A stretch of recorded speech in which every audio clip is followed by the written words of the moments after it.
SUVs are all gas-guzzling planet polluters, right? Well, think again. The Toyota RAV4 is a hybrid and pumps out less CO2 than a 1-litre Ford Fiesta. And in this review, we're going to tell you what the real-world fuel economy is like, what it's like to live with, and everything you need to know about this car. And before we get started, make sure you are subscribed to our YouTube channel so that you catch all of our great videos. And if you're interested in buying one of these, then right now at whatcar.com you get £1,000 off.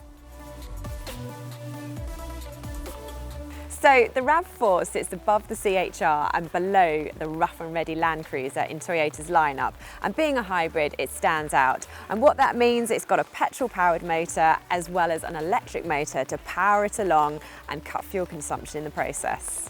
It's a 5-seater and roughly the same size as a Honda CR-V, which is its closest competitor because that is also a hybrid. But it does face some stiff competition from some conventionally powered cars such as the Mazda CX-5, Peugeot 5008 and Skoda Kodiaq. And this is another new Toyota that has very interesting styling. This RAV4 is certainly a lot more striking than its fairly bland predecessor. It's also different in many other ways to the previous generation. Now it should be more comfortable, better to drive and nicer inside. What do you think of its looks? We have a poll and we would love to have your vote. Which car do you think is the best looking out of the Toyota RAV4, Mazda CX-5, Peugeot 5008 and the Citroën C5 Aircross? Slip inside the RAV4 and the interior looks smart and relatively plush, definitely more so than Honda's CR-V, which has a lot more hard, scratchy plastics. We really like the look and feel and quality of these dials, and the rubberized bit here just reminds you that you're in a rugged SUV. If you want a bit more of a visual spectacle, then you need to go for the Peugeot 5008, which is a lot more striking and makes this actually look quite plain.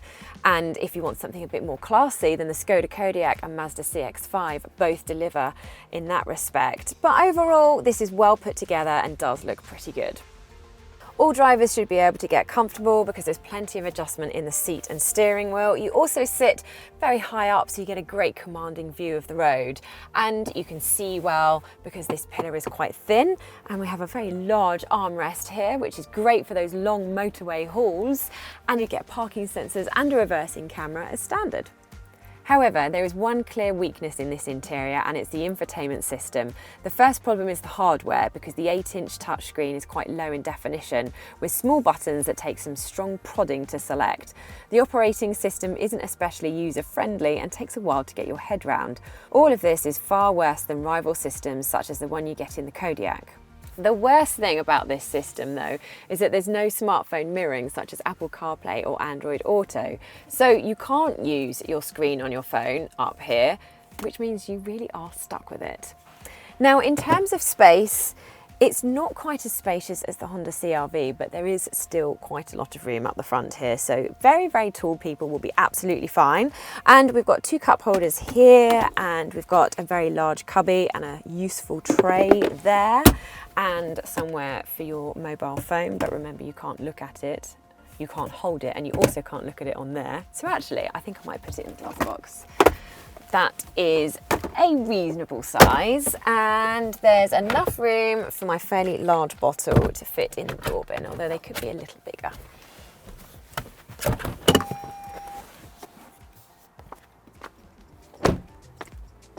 Now, the RAV4 is a large car, so you are not going to be haunted by moans of disgruntled rear passengers through lack of space because there's definitely enough room. There's slightly more in a Honda CR-V and slightly less in a Mazda CX-5, so it kind of sits in between the two. And because it is so spacious, you can easily fit kids' seats, 2 in fact, and still manage to fit in between if you're not particularly big. The RAV4 boasts a bigger boot than most of its rivals. In fact, it will fit 10 carry-on suitcases, which is more than we've got in there at the moment. We've just got a little bit of camera equipment and a pair of brown high heels because, of course, 1 pair is not enough. Anyway, that is 1 more than its rival, the CR-V, and 2 more than the CX-5. And then if you fold down the rear seats, you get an enormous load bay and no load lip, which means loading bulky items in and out is a doddle. But how expensive is a Toyota RAV4 and what's the real world fuel economy like? These are the things you need to know about buying and owning one. The extra technology in hybrid cars makes them more expensive to build, so they don't always seem like bargains. There are cheaper options available, for example the Mazda CX-5 and the Peugeot 5008, but it is priced in line with its closest rival, the Honda CR-V hybrid. And even though the list price might seem a little high, equipment levels are very impressive. All models get adaptive cruise control, dual zone climate control and lots more, but we'd still step up to design trim because that adds front parking sensors and sat-nav. The RAV4 is the cheapest company car of its rivals thanks to tiny CO2 emissions. Plus, it offers impressive fuel economy. In two-wheel drive, guys, the RAV4 in our true MPG tests achieved 49 miles per gallon. But a Honda CR-V hybrid is even more impressive still. It's unlikely that you'll need to worry about your RAV4 breaking down because Toyota has a fantastic reliability record. But as a backup, it's good to know you get a 100,000 mile warranty or 5 years, which is better than many of its rivals. The RAV4 has received an excellent rating from Euro NCAP. Not only does it get the full 5 stars overall, but it also scores highly in each of the individual categories, racking up some of the highest scores in the class. Better than rivals including the Peugeot 5008, Mazda CX-5 and Honda CR-V. In other words, it's one of the safest cars in the large SUV class. The RAV4 is a regular hybrid, which means it doesn't need plugging in, which also means it's convenient. Oh, we're in electric mode. That is fantastic. I was just about to criticise it and say that you'll only get a few hundred yards, but I'm travelling at 15 miles an hour and it is in EV mode, which is really satisfying because it's very nice and relaxing. But if you put your foot down slightly and get up to the speed limit, that's it. The 2.5 litre petrol engine has now kicked in. So you're best off leaving it in normal mode instead of EV because then the car can decide for itself whether it wants to select electric mode or conventional powered.